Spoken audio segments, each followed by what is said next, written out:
Žiūrėkit kokį modeliuką, radau irgi MLS 16 metai, 58, tik tai 1000 mylių nuvažiavęs, sidabrinė spalva, truputį gavęs į bumperį, bet yra paktronikai. Jisai kūrėsi ir važiuoja, lapkričio 6 bus jo aukcionas, parsiduoda draudimo kompanijos, bet toks švarus, keletą pambraižymų ant durų, ant sparno.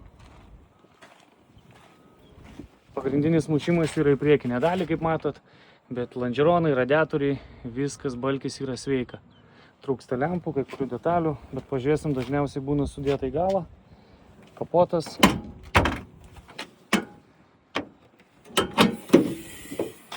Kaip matot, čia viskas yra sveika.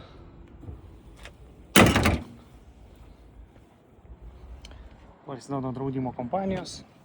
Labai mažos mylios, kaip tokių metų. Juodas salonas, Harman Kardon aparatūra, sėdynės dar visai tokios neblogos būklės. Čia viskas irgi atrodo neblogai, turi liuką, o turi detalių pilno prikrauta. Ir bumperį pabandom užsivesti.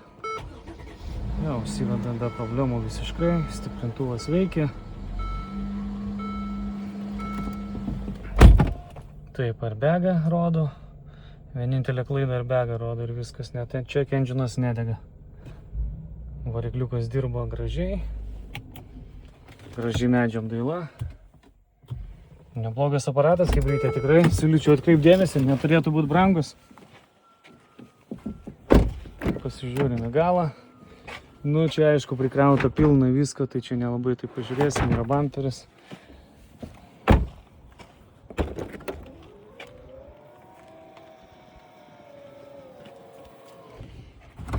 Būtų įdomu pažiūrėti, ar lempos yra, bet nesimato, yra gratelės, matau, sudėtos. Medžiaginiai kilimėliai. Lempų nesimato, žinokit, kaip reikia.